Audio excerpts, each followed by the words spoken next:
and that change will be enacted next year. The question is that the motion be agreed to. Ian-Lees Galloway. Thank you very much, Mr Speaker.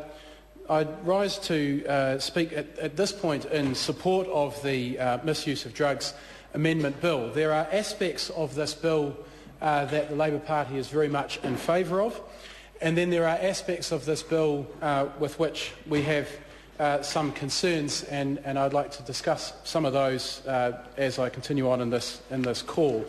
But let me say at the outset that we support what the government is trying to achieve in terms of curtailing the prevalence of pure methamphetamine in the public, and we're very supportive of what the government is trying to achieve.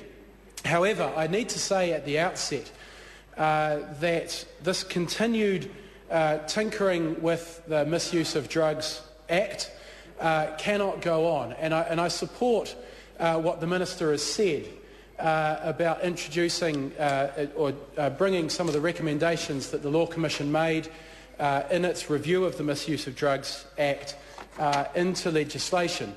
We on this side of the House would like to see that happen as soon as possible, because as we continue on I suppose, chasing our tails, trying to keep up with new substances as they come onto the market, we will find that as we try to remove one substance from the market, then another one will replace it. If we remove that, then another one and another will constantly be coming onto the market. So while we support what the government is trying to achieve, what is absolutely clear is that what New Zealand needs is a new piece of legislation to deal with mind-altering substances, to deal with drugs in the 21st century, Mr Speaker. The original Misuse of Drugs Act has over time become outdated, outmoded, and it simply cannot keep up with the drug environment of the 21st century. Mr Speaker, probably the aspect of this piece of legislation that the public have taken most interest in is the reclassification of ephedrine and pseudoephedrine as Class B2 controlled drugs. Now, Labor supports that move, but we do point out, as we did in the first reading of this speech, that the vast majority of precursor substances that go into the manufacturing of pure methamphetamine are actually being imported illegally across our borders. They are not being purchased at pharmacies, and although this is a good measure that will hopefully curtail the availability of the precursors of pure methamphetamine, it is not the silver bullet that will actually deal with that issue, and we need to see much more being done to curtail the importation, the illegal importation of those precursor substances. And in fact, one has to really wonder whether the inconvenience to people who simply want to be able to access cold and flu medicine, which is effective and will actually help them keep going to work and keep going about their normal daily activities, whether that amount of inconvenience is warranted given the minimal impact that this measure will have on the availability of methamphetamine on the streets in New Zealand. But any move to curtail that availability, no matter how small it is something that the Labour Party is more than happy to support. We obviously also support removing thalidomide's classification as a Class A controlled drug. I think that simply reflects just the ad hoc approach that has been taken to the Misuse of Drugs Act over the years. It's a substance which is completely out of place in the Misuse of Drugs Act, and it just makes sense to get that substance out of the Misuse of Drugs Act.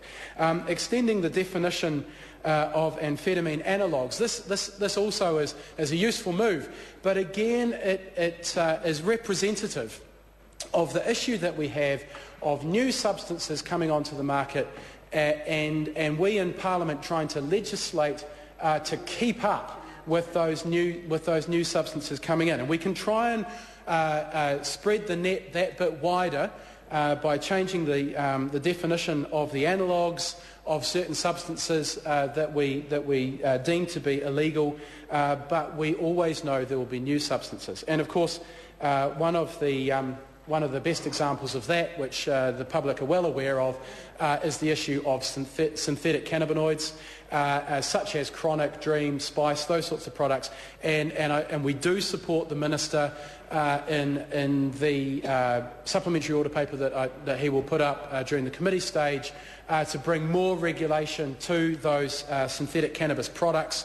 But we do very much only see that as a band-aid and a short-term fix, and we hope that we see the real fix coming through as quickly as possible. We do need a comprehensive review. Well, we've had the review. We need comprehensive change to our drug law in this country, and although it is important that we move quickly to restrict those synthetic cannabis products as much as we can under the current legislation, the real problem is that the current legislation does not allow us to take a sensible, methodical, scientific approach to the new availability of new substances. So we absolutely support the approach that new substances would need to be proven safe before they come onto the market, rather than the situation that we have at the moment,